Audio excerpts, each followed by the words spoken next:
What's good with it in the hood with it? Welcome back to the Collective Clips. And before we get into the content of the day, I want you to hit that like and subscribe button. Put your notification bells on all so that way you're directed in the direction of the content that I'm kicking. You notice I got the mask on, I got the fit. Something's a little bit different today. I felt that if I'm going to talk about a Warzone, I got to be dressed in Warzone attire. This is the way we wiggled. This is the way we were out there really hunting back in the days. So I wanted to show the people some visuals exactly how a motherfucker was pushing the movement. Now, you see the thumbnail and it's called Central Valley Warzone. And why do I say that? Because I am from the Central Valley. I'm from the 209 area, right? Growing up in the Central Valley was a lot different than what others may think. You know, the Bay Area, they move a certain way. Southern California, they move a certain way. The Central Coast, they got their thing going on. But ain't nothing like that 209 area. Ain't nothing like the Central Valley of California, the San Joaquin Valley, all the way from Stockton to Madera. The wiggle is real. Right now, coming from Merced, we're centered. We're centered right in the thick of things, right in the mix. And why is it such a war zone? Because we grew up with it like that. We grew up with North and South conflict. We grew up with conflict amongst the blacks. We grew up with conflict with Asians. And it's always been like that in the 209. Places like Modesto, you know, that went at it with the Cambodians and the Norteños. Places like Merced, of course, there was really no North and South issues. Now there is. But back in our days, it was more so us going at it red on red amongst each other. And then, of course, you have places like Madera, you know, a lot of red on red, a lot of North and South. In the late 90s, what we noticed was a big influx of upstate Sureños starting to establish in the surrounding cities. And me being how I was, you know, getting out in 1996 from the California Youth Authority, I got right in the mix. Now, I came out with a certain type of understanding. And the understanding I came out with was the progress of the people, the progress of my people, which were the Norteños at that time. I felt that if for no other reason, man, the only way for us to progress was to stop fighting amongst each other and to focus and key on what our adversaries and who our adversaries truly were, because they were coming from every direction. Now, there was a little town that was right next door to Merced called Atwater. Atwater and the Winton area. And there was a lot of Southsiders. It was a heavy Southsider presence at that time. This is pre-upstate movement, pre-upstater titles. These guys were just considered Sureños or Southsiders, and they definitely were making a lot of noise. There was a lot of warring going back and forth. There was a lot of fighting. A lot of blood got spilled and a lot of lives got took because of our gang-related issues, because we truly believed, before we believed brown, we believed in putting someone in the ground and putting it down. Now, there was, back in them days, people knew then to go into other people's areas unprepared. Everybody was strapped up. Nobody was lacking. Nobody was just going to pull up on your spot homes and not have to be buck naked and not have nothing on them. Everybody was ready. I remember back in our days, this is how we used to rock. This is how we used to ride. You know, we weren't trying to go out there, rob banks, and we weren't trying to go out there and burglarize the local mom and pop shop. We were going out there hunting and looking for the adversary to lay him down. And there was plenty of times where the adversary definitely got laid down for one reason or another. Now, I wanted to tell you guys a story about a movida that got pulled on myself, right? Where I guess you can say I was caught lacking within the hood. I was ill prepared. I was not ready. And cats fully masked up came and got at my program, came and got at me. And that's why it was a Central Valley war zone, because you never knew from day to day, man, what could happen. You know, there was a lot of inner fighting between Livingston and Merced and Atwater and Winton and Modesto and Turlock and every other little town in between. 209 has always been a notoriously known area code for moving differently, for being about their own, but at the same time, man, handling that business. Right now, those cities that I've just mentioned are on top of the hierarchy when it comes to California murder rate. The Central Valley is different. It's more, I would say, a lot more different than any other place because of the mentality of the man there. There really isn't much to do. There isn't much to do but kick back and party amongst your own. And represent gangs. Gangs are very prevalent and have always been around the Central Valley, all the way from the cruising and cholo and lowrider days, all the way to the present now of gang banging on a different level. So anyways, I remember one day, we have a store in my neighborhood called the Dead End Store. It's a little local store on the corner of Childs and R Street, man. Everyone who's from Merced knows exactly what I'm talking about. Even the placas call it the Dead End Store. Even the cops know better than to give it another name, That's just simply what it is. It's located right in the middle of the barrio, and it's been around for decades. So it's kind of the store that when we go in there, we're celebrities. Anyone who's from Dead End, everybody knows everybody. You kind of walk in, hey, the guy that's behind the counter, usually it's an Indian guy, he ain't gonna trip. It's all good in the hood. Get what you gotta get and get the fuck on before someone gets shot. There's been plenty of pleito. There's been plenty of things that have happened right there in that place. So many numerous different stories I could tell you about the Dead End store, but we're gonna leave them in the cuts for now. So anyways, this particular day, I remember I was mobbing. I lived right down the street. There was like some project apartments right around the corner by a school called Sheehy. And I remember I was going to walk all the way to the Dead End store to go see if I can get me some Parmesan. That shit was bomb back then, right? And a couple candy bars. So as I'm walking, I'm strolling, I'm seeing the homeboys. I remember passing the homeboy Big Squeak's house. His father was out there washing his car. I gave him a wave. He gave me a wave. Like I said, hood shit. You know, when you're in the barrio, everybody knows everybody. And if you see a car that stands out or looks out of place, it's time to bounce, right? So I'm mobbing, doing my thing, and this Cadillac passes me. And I can't really see into it because of the tinted windows. And at first, I'm not tripping. It passed one time down Childs. It's a very busy street. No big thing, you know what I mean? But what stood out, you know, and made me even look in that direction was that it was on some raggedy-ass McLean rims. Back in the days, McLean's were wannabe Daytons. If you had McLean's, you were halfway there. It was like a food stamp to $1, make you holler. You were damn near, but you weren't quite there yet, right? You weren't riding on gold ones, you was riding on bronze ones. So anyways, these guys passed by. I assumed them to be several individuals in a Cadillac with tinted windows riding on McLean's. Rust bucket, right? So I kind of look in their direction, but it is what it is. I pay it no never mind because they passed me. While I'm not paying attention, I'm over here waving at the homeboys, Jefito. The car hits the U-turn by the Merced Common Apartments, right?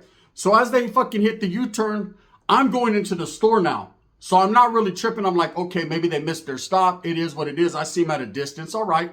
I'm aware. I got me a little 380 for the fat lady to make her sing. So I'm not really worried. It's not like I was lacking. I was unprepared. Because in the barrio, man, like I said, you don't walk around buck naked. You don't go anywhere buck naked. You got to be prepared. You got to be strapped up. It's just the way it was. So I mob into the store, man. I see a homie in there, right? I see a homie named Little Chile in there. What's up, carnal? Bam, boom. Shake his vice. I saw good in the hood. What you getting, bro? I'm going to give me a Snicker bar. Hey, I'm hungry. I'm trying to fucking, you know what I mean, get in my zone. So I get what I get. And as I come out, this Cadillac is pulling up. So I look, and out of the blue, man, the window rolls down, and all I see is 5 individuals fully masked up, and the funk was on, right? I'm thinking they got me slipping. There's not enough time to pull my thing out and get to wiggling, right? So I'm like, oh shit. So I try to back in the store like, oh hell no, right? These cats get out and get to butchering on your boy, right? Boom, boom, boom, boom, boom. I got stabbed in my back 3 different times in this fucking instance. I remember I'm laid out. Ambulance had to come get me. These fools smashed on me. That was when I got hip to the game of the mask. Prior to that point, we had never wiggled with masks. Prior to that point, everybody just walk up on you, homes. Right there, facial expressions. Boss, right? Let you have it. You know, there was no masked up and there was no... These motherfuckers brought the mask to the hood. So I didn't know if they were Southsiders, if they were other Norteños. They could have been my own homeboys DPing me. I don't know who the fuck it was. All I know is I was laid out. So I ended up going to the hospital. Homeboys come visit me. What happened, eh? I said, oh no, it was 5 masked men. You know what I mean? We could call them motherfuckers the Avengers. They got me. But I was on point. And I was telling them, okay, you know, one good mask deserves another. It's time for us to handle our business. So what happened was we ended up ordering some shit, right? Going to the flea market, getting us some masks. And we stood riding around with the mask. Now, the mask game, if you ever see anyone creeping through your hood, your barrio, with masks on, best believe it's going to be issues. It's going to be problems. From that day forth, man, you know, and that's why during this pandemic shit, you know, it kind of creeped me out a little bit, tripped me out because I wasn't used to going into public places with people wearing masks. You know, I want to see someone's facial expression, see exactly what they're thinking.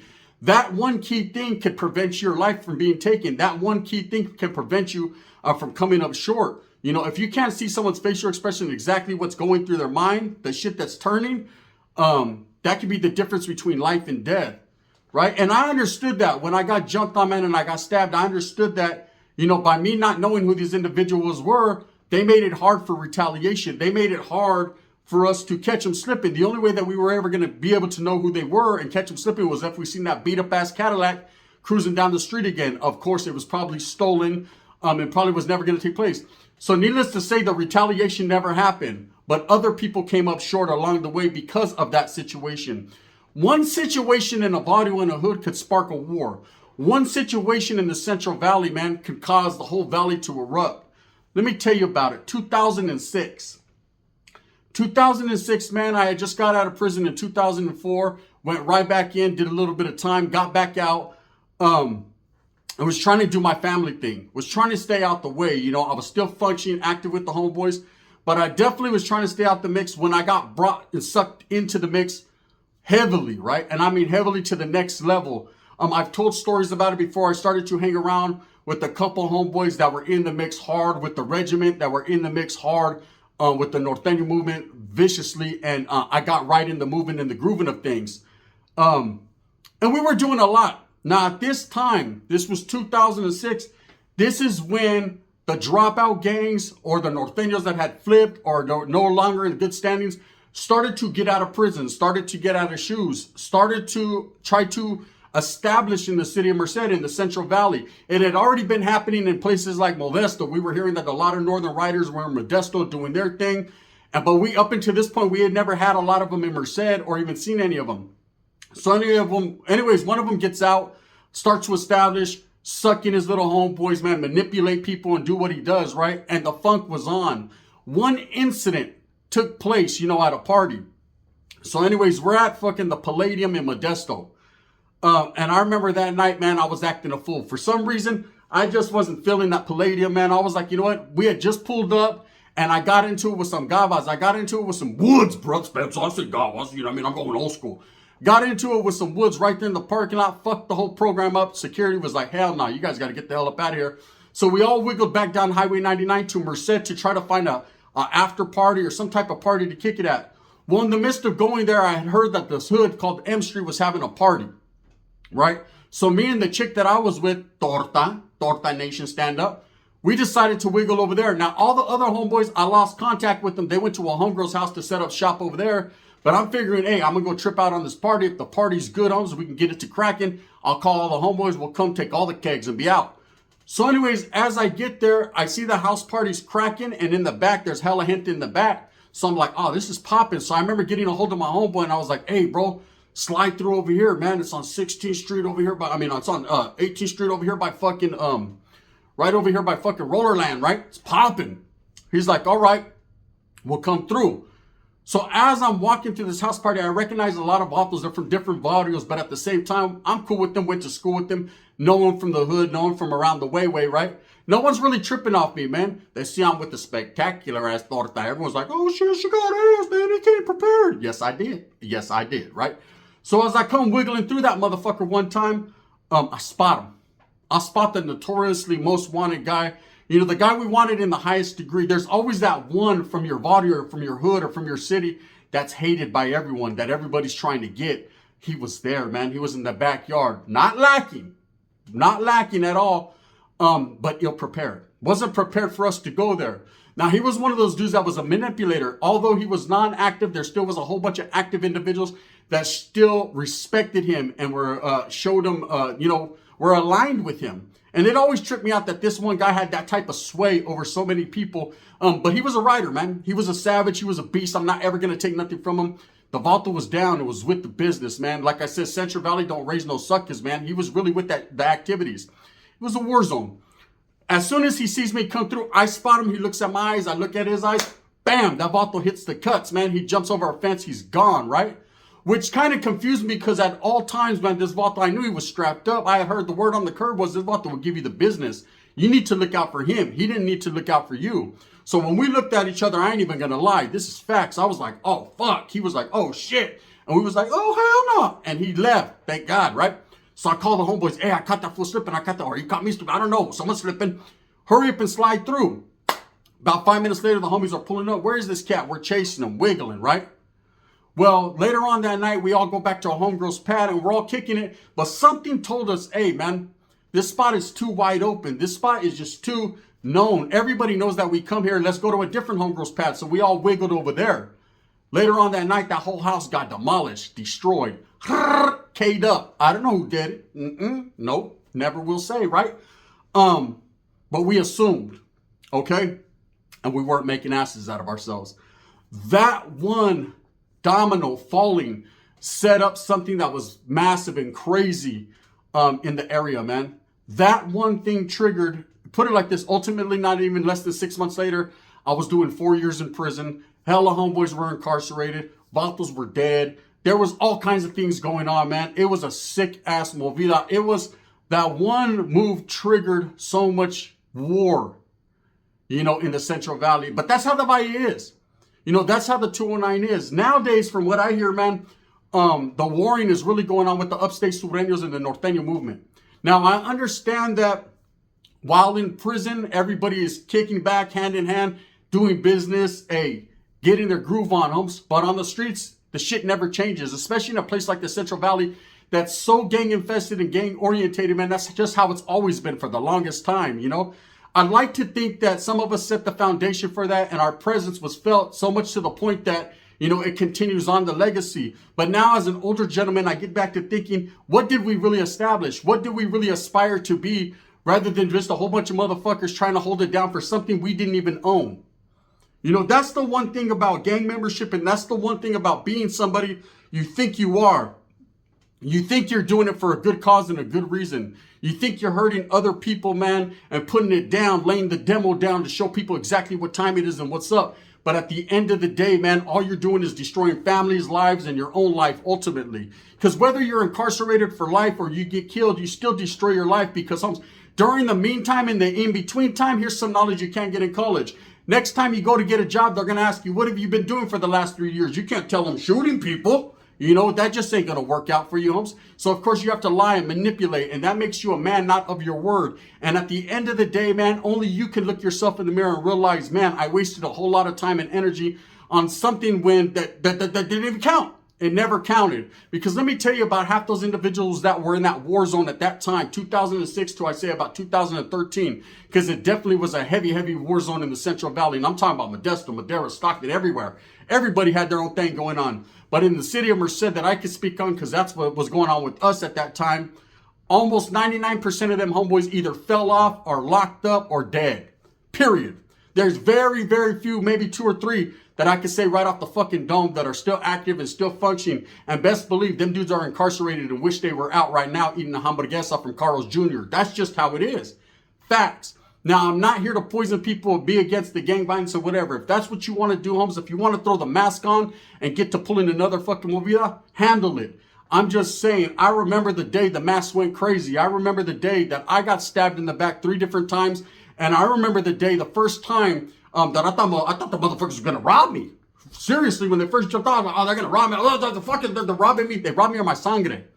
Got me. Get against the wall. We're going to need all your blood. I said, oh, shit. Right? To this day, I never found out who them cats were.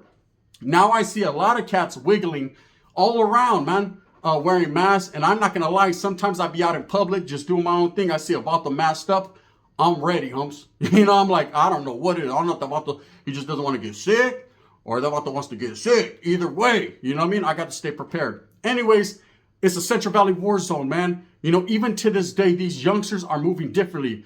You know, masked up, K'd up, AR'd up. It's just a little bit different. People don't understand situations, man, until the situation happens right in front of them or they become part of that situation. You know, stay aware. You see a motherfucker masked up, it ain't because it's cold, is it? It's because he's about to get medieval and cold on your ass. With that being said, I just wanted to show some visuals for the day. And said, yeah, I got a new t-shirt, so why not? With that being said, Moose move with a purpose. Get everything that you want coming. And remember, at the end of the day, it's all about the struggle to strive and the strive to struggle. And I'm going to continue to do what I does because I does what I do, man. Thumbs up or thumbs down. Heavy is the head that wears the crown. I'm going to continue to strive and struggle and struggle and strive, man. And I'm glad, honestly, I'm really glad that I'm not in that Central Valley war zone anymore because I did my part. I did what I had to do. And then I got the fuck out of there. See you later. Bye-bye. Bang, bang.